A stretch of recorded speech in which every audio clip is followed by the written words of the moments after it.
पुरी ठारे जगन्नाथंकर भव्य मंदिर निर्माण होगा पूर्वर समुद्र निकटस्थ नीलगिरी पहाड़ रे एक घंच जंगल थिला। सही जंगल रे विश्वावसु नामक जड़े शबर राजा बास करुथिले। से जड़े परम भक्त थिले एवं निज परिवार मध्य सीमित रखी एक गुप्त देवता को पूजा करुथिले। से होउछंती नीलमाधव, जी भगवान विष्णुंकर एक नील रंगर रूप थिले। जंगलर अति गहल स्थान रे लुचि रहिथिबा सेही मूर्ति पथर किंबा धातुरे निर्मित नथिला, बरं एक प्राकृतिक दिव्य ज्योति रे झलसुथिला। प्रतिदिन विश्वावसु जंगलरू फल फूल एवं महू आनी सेठारे अर्पण करुथिले एवं प्रभु ताहाको श्रद्धार सह ग्रहण करुथिले। एही गुप्त पूजा विषय रे कौनसी बाहर लोक जानि नथिले।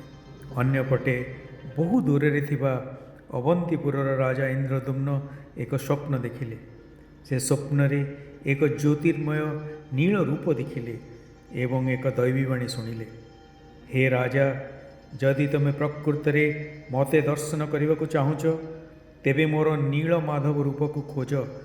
मु नीलगिरी रे अति गुप्त भाव में पूजा पाऊँगी।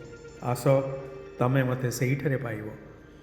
राजांक निद भांगीगला एवं से सही रहस्यमय देवतांक सन्धान रे सबु दिग को निजर पुरोहित और दूत मान पठाइले।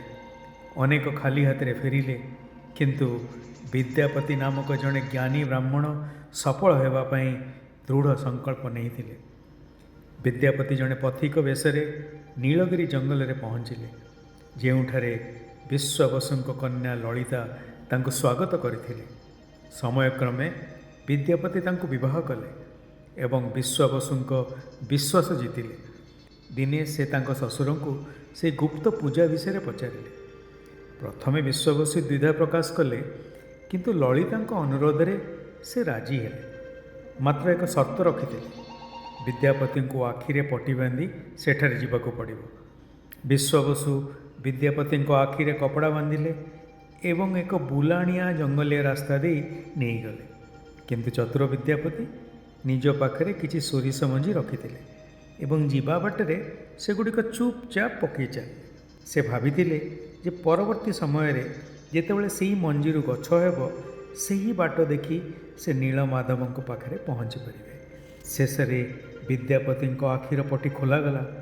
सेठारे नील आकाश पर दृश्यमान ज्योतिर्मय नीलमाधव विराजमान थिले। विद्यापति हृदय भक्ति रे परिपूर्ण होइगला।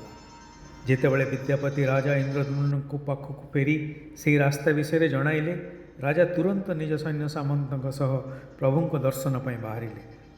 किंतु जेतेबेले से माने जंगल रे पहुँचिले, नीलमाधव सेठारु अंतर्ध्यान हो जाइतिले। सेतेबेले तांकु एक दैवीवाणी शुभिला, हे राजा, मु एही रूप प्रत्याहार करिनेछि, किंतु निराश हुओ नहीं। तमे शीघ्र मते एक नुआ रूप रे पाइब। ये जंगल रे रुचि रहिबो नहीं, बरं पुरी रे जगन्नाथ भावे समग्र विश्व रे पूजा पाइब। परवर्ती समय रे एक विराट काठगंड दारू जहाँ दिव्य शक्ति रे झलसुला समुद्र कूल रे मिलिला। सेही पवित्र दारूरु जगन्नाथ, बलभद्र एवं सुभद्रांक मूर्ति निर्माण करागला एवं नीलमाधवंक सेही भविष्यवाणी सत्य है। जय जगन्नाथ।